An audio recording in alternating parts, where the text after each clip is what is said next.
And we're looking at not just a new chairman of the Joint Chiefs of Staff, but the wholesale turnover of the rest of the Joint Chiefs as well. And it seems as though priority is being given to those who have, during the Obama-Biden 3 terms, that's the way I think of it, been, promoted and advanced to take leadership, partly at least because they're with that program. Let me speak to that for a moment, Frank. You need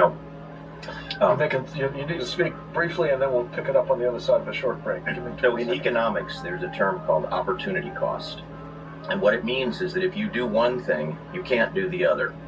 And if you prioritize these Marxist-leaning directions as what the military ought to do, you are necessarily deprioritizing readiness in terms of training on hard skills and assets, etc. So there's the point. Absolutely.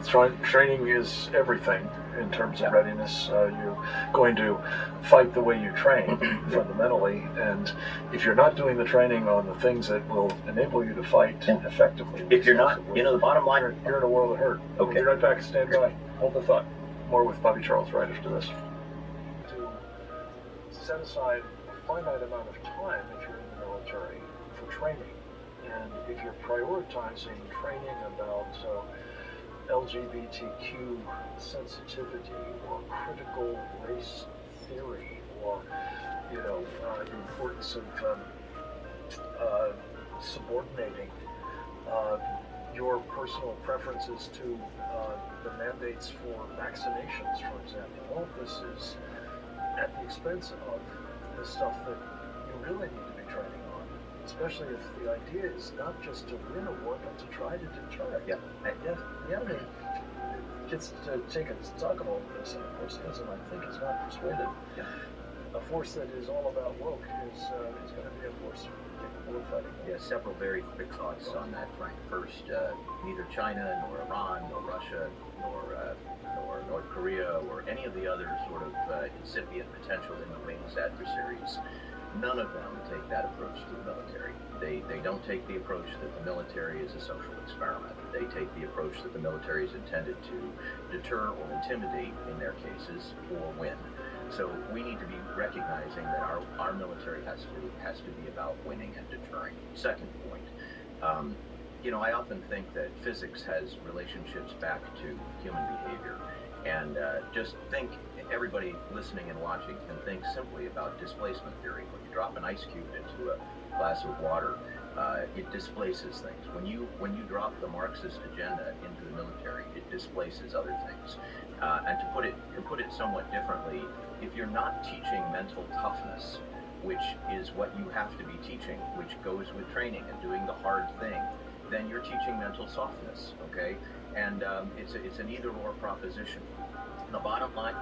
In addition to that, Bobby, though, it's further compounded in terms of the damage being done because it's corrosive to the military. That whole Marxist agenda, by design, is intended to take us down. Well, I think sometimes, Frank, it's useful idiots that get in the business of doing what they're doing rather than intent. But I do think at the end of the day there are people with intent, and I think what they don't realize is that, I'll borrow from the 1980s. In the 1980s, Ronald Reagan influenced the culture of this country. We had movies like Top Gun. We had all the Rambo and the Rocky movies, and whether you like them or you don't, there are simple truths that came out of those. And one, I'll remember, at one point the character in the Rocky movie, Sylvester Stallone, he's not interested in training. He's just interested in the accolades, right? It's one of the successive movies. And one of the people training him, I think his former competitor, says, there is no tomorrow.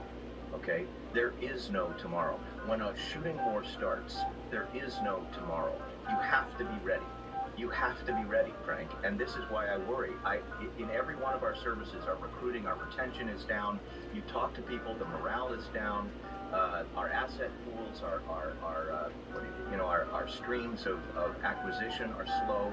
And the United States Congress seems to think this is okay. And the Biden administration seems to think, it's all theoretical. It's not theoretical. The first time, a shot is fired, it's not theoretical anymore. So that's the problem.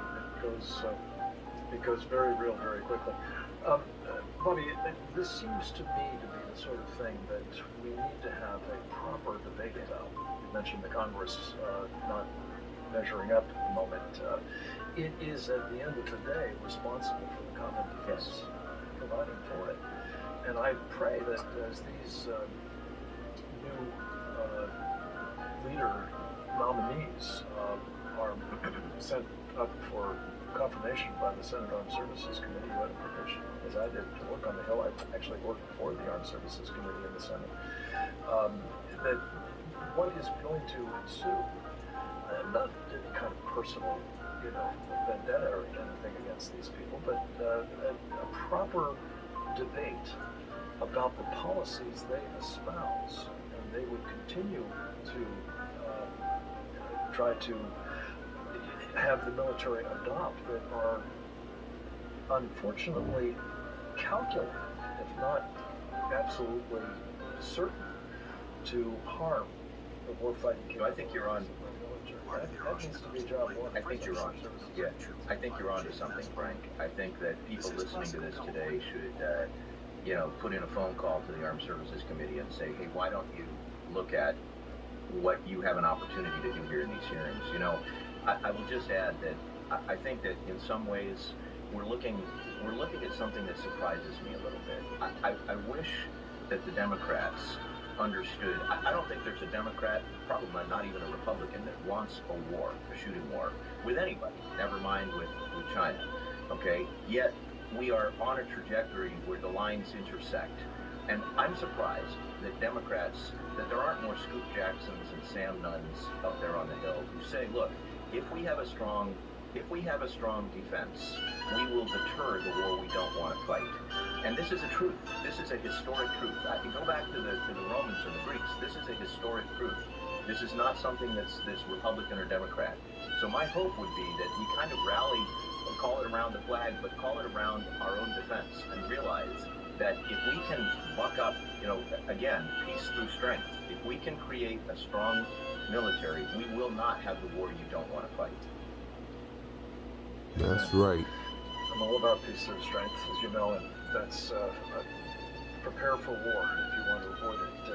Strategy is the only one that works, I think.